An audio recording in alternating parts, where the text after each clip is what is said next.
Hey all, Reed here with Big Strong Book, here today to talk about The Farthest Shore by Ursula K. Le Guin.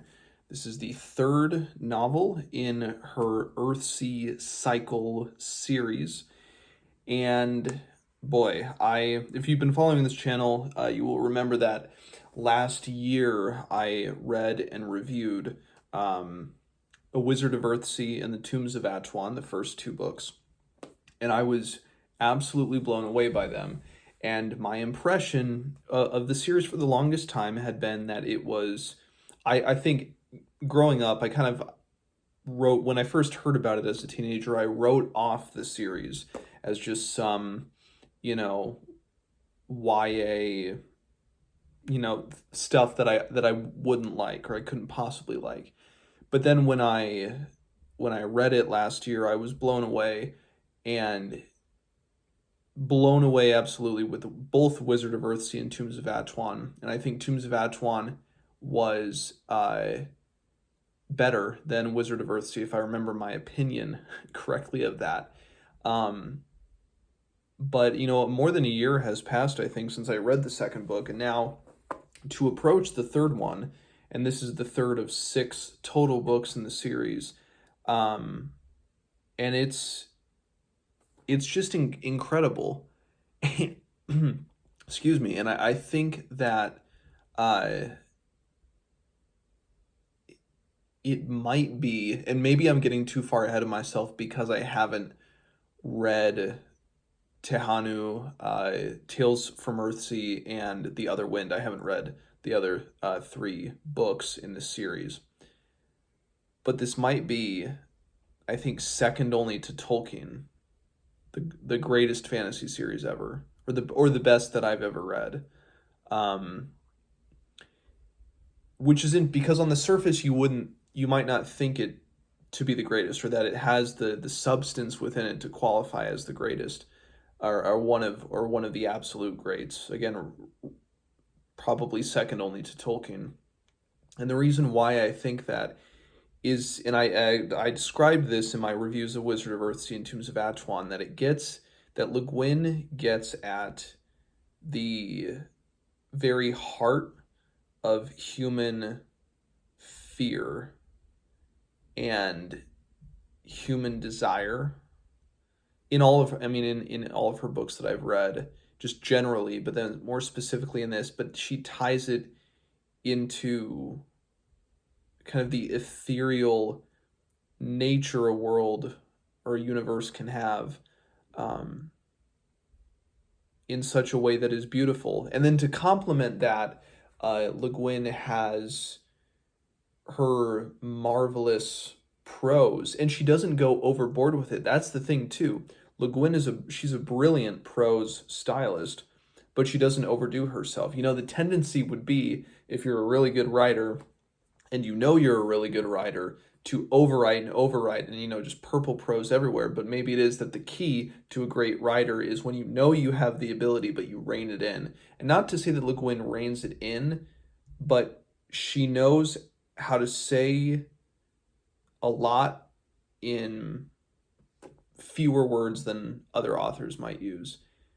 But the pictures that she paints are beautiful, because while they are simple to understand, and in terms of a plot base, it's not a lot happens in this book. It's very, very straightforward, but it's the absolute depth with which her words cut and then germinate within it as you're kind of meditating on it is something that I think, especially in modern, if we talk about like post-Tolkien fantasy, maybe even,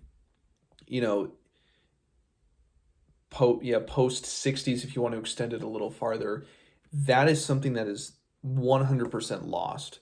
I think, not to say it's lost in its entirety. There are authors, and I'm sure that there are authors who are doing things similar to what Le Guin did in Earthsea, or at least of the first 3. But it's it's certainly not mainstream anymore. Mainstream is, and all due respect to the authors in the vein of George R. R. Martin and Brandon Sanderson and Stephen Erickson and the late Robert Jordan, but that fantasy is kind of its own thing, and I don't think, in at least in my view, in my opinion, when you compare the two head to head, Le Guin's going to win every time because you get the same depth of story, the same richness of world building, the same uh, liveliness of and color of characters, um, and depth of what they experience in a far more digestible manner. And it's not just that. It's not that these books are short. It's like the per capita packing a punch that Le Guin does compared to an author like Jordan or Martin or Sanderson is she it's such a focused, directed vision, and there's no fat along the trimmings whatsoever, because that's another thing that we deal with fantasy books is the fantasy bloat, the bloat of 800 pages of slow traveling exposition to get to 200 pages of climax. And this is just the meat and potatoes. It is absolutely everything. There is nothing wasted whatsoever. It is lean, it is fit, it is fantasy. So, getting into this, I'm fearing that my videos sometimes become like the bloated reviews. This is, again, the third book in the series. It follows Ged, Sparrowhawk once more, but it also, apologies for the noises, it also introduces us to Prince Arin, who's this impressionable younger man who, he's trying to find himself, and that. So we approach this story through the lens of a classic, like a coming of age. Prince Arin goes to the island of Roke, where Ged Sparrowhawk is the archmage, and with the intent of trying to enlist his help to try to figure out what is going on in their kingdom. But then they realize that it's happening kind of abroad in the entire world, of this kind of decay of magic and this kind of overwhelming darkness that just seems to be creeping through everywhere, and it's weird and it's strange. And right from the beginning, the characters and the gatekeeper and the pattern maker and all the characters within just that island of Roke, it reminds me of those court descriptions within the Tombs of Atuan just towards the beginning. Of It's such an alive, tangible world, and Arin he is refused at first by Ged, but then Ged takes him on. And it is a story that at its heart is about confronting fear just generally is a thing that Le Guin tackles, as I mentioned, Wizard of Earthsea in particular, about Ged tracking down his shadow. But this is confronting what we do with ourselves, what we do with our lives, and the fact that, humans, one of the biggest things that grips humans is we know we're going to die. We know we have there's clear mortality. We know we're going to die, but yet we try to avoid the subject. We try to avoid the topic.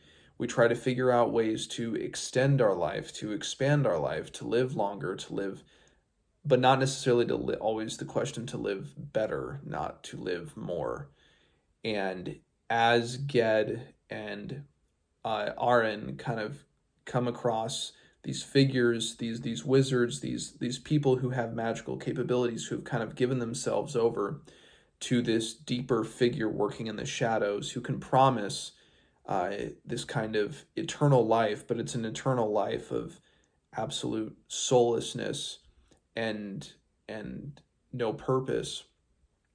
And they have to go practically to the end of the world to to find this figure. There's even, the hint of perhaps Voyage of the Dawn Treader in this as well. Um, but it's Aaron coming to terms with who he is. So it is, in that respect, it kind of fulfills those points of a coming of age story. But then you get somebody like Ged, and Ged, who's this just very, very powerful wizard. He's again the archmage, but it's him confronting, like, what does he want to do with his life. That kind of becomes more apparent as this goes on, um, as fighting the good fight becomes tiresome to Ged. And there are just lovely, lovely moments. And it's so tough because, again, the book just flies by. And I read this in about three sittings, in 3 evenings in a row. Um, it's a quick moving, and so much of this is simply just on a boat on the water, as Ged and Aaron are kind of going from place to place, or most of it is just them sailing to a distant point. And the scenes with the people in the like the island, or the boat nation of the people, who the children of the ocean, all that is just wonderful. And then the scenes, with more towards the end of the book, with as they reapproach the dragons once more. And that was something in Wizard of Earthsea. It's just this kind of this momentum as you're building up to the dragons. And this kind of it follows along to similar beats, to the first book, in terms of it being this kind of oceanic journey. But it is something that is, again, it is so rich in its clarity, but in how it makes you think, and in what Ged and Aaron experience, and what they have to confront about themselves, and about, what is right and what is not. And Aaron knowing that one day he will be king, and having to wrestle with that. And Ged not knowing necessarily who he will be, but who he wants to become. He kind of has the agency there. Aaron does too, to a certain extent, and he definitely shows it as he grows more confident, as some abilities seem to come out of him towards the end. Um, in this one, it's tough to say, is this better than the second? Is it better than the first? It's at that same level. This is just, it is pure fantasy, because Le Guin invites us into this world, uh, this world of magic, and lightness and darkness and balance. And that's obviously, she's very, very into Taoism, and that's a significant theme here, in playing about lightness and darkness, and doing, calling up a storm for rain is leaving another area of the world in drought, and all of these things, these push and the pull of consequences. But it's inviting us into this great fantasy world, but then it examines our own selves, our own fears of death, about what our futures will look like, and it gets right to the heart of that matter. There is no, trying to just build in a bunch of padding. It is clear, it is direct. I'm looking forward to reading, eventually getting around to reading the last, 3 Earthsea books. Very curious to see how those turn out, considering Le Guin wrote them decades, after she finished The Farthest Shore. And I've heard those are much, slower. I mean, books are already very slow, but much slower, much more meditative. So I'm looking forward to seeing that. So, yeah, and it still baffles me. These books seem tailor-made for just lush, beautiful, films, and I don't know why we haven't gotten them. It would take a good auteur, to make these, just because the absolute focus, and a director or a studio with a more profit-minded, inclination, and perhaps they all are, so maybe it's a lost cause, but they might all go towards, trying to make these as action-packed as possible, when they are not as much. There is action, certainly, but not to the level, that people might expect in a fantasy story. So one day One day we may get an adaptation. I know that there have been a couple adaptations of Earthsea, but for the most part they have failed. But just to have a good statement of a film or series of films that can do that, I'd love to see that someday. So, The Farthest Shore and Earthsea in general. If you've read it, let me know what you think. And as always, I will see you guys next time.